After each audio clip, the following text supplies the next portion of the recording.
PRP Congress పార్టీలోకి విలీనం కావడానికి సి రామచంద్రయ్య కీలకము అంటారు. ఆయన మంత్రి పదవిని ఆశించే అప్పట్లో పీఆర్పీని విలీనం చేయడానికి చిరంజీవిని ఒప్పించారనేది ఒక బలమైన వాదన. అప్పుడు మీరు పీఆర్పీలో పనిచేశారు కదా, అది ఎలా ఉండిందంట? అది ఆల్మోస్ట్ ఆల్ ఒకరు చెప్పేది కాదండి.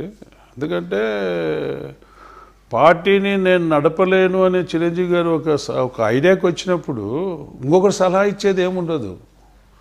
సో వాట్ ఈస్ బెటర్ అనేది థింక్ చేస్తారు ఏ పార్టీ నాయకులైనా.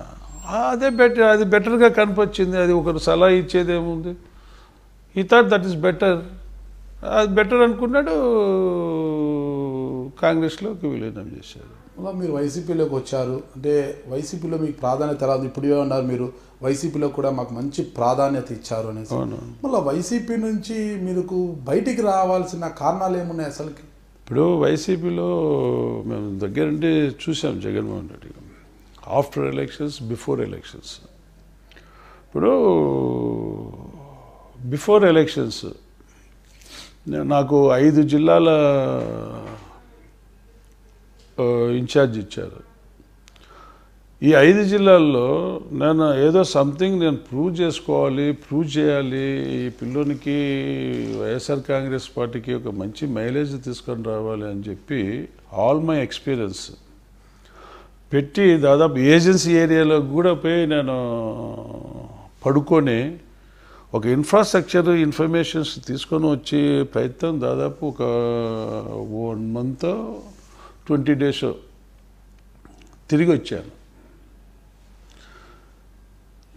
ఒక జిల్లా ఇన్ఛార్జ్ ఒక జిల్లాకు కానీ లేకుంటే 5 జిల్లాలకు కానీ ఇన్ఛార్జీలు పంపించినప్పుడు అతను రిపోర్ట్ బేస్ చేసుకొని డిసిషన్ తీసుకోవాలి. ఓకే, మేబీ డిసిషన్ నాకు అగెనిస్ట్గా ఉండొచ్చు, బట్ మన అభిప్రాయాలు అయితే తీసుకోవాలి కదా. మేము చాలా కష్టపడ్డాం.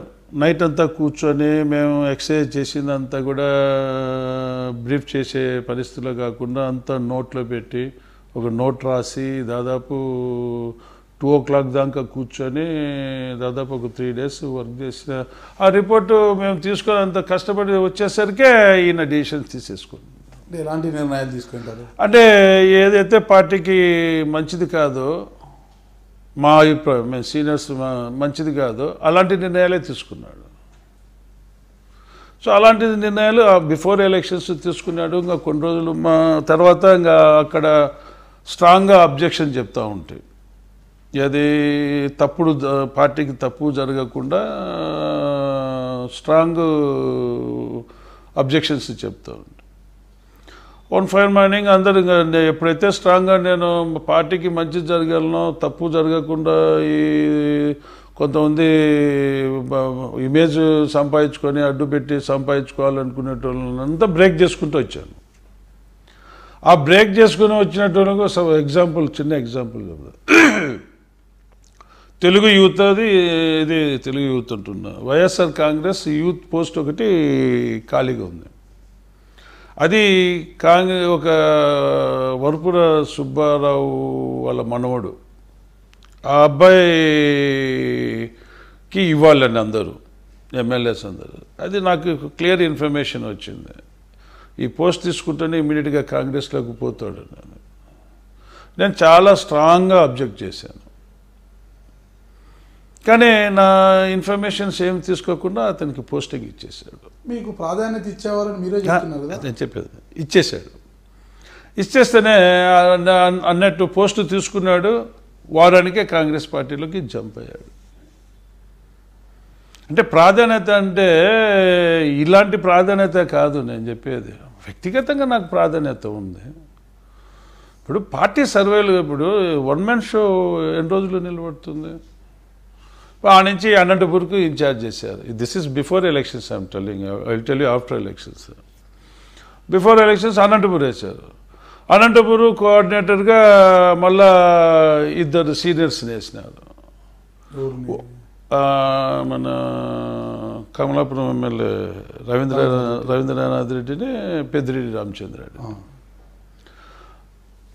కొన్ని 4-5 నియోజకవర్గాలు క్యాండిడేట్ సెలెక్షన్ చేసేది ఉంది. నువ్వు ఒకరిని పంపించి సెలెక్ట్ చేయి.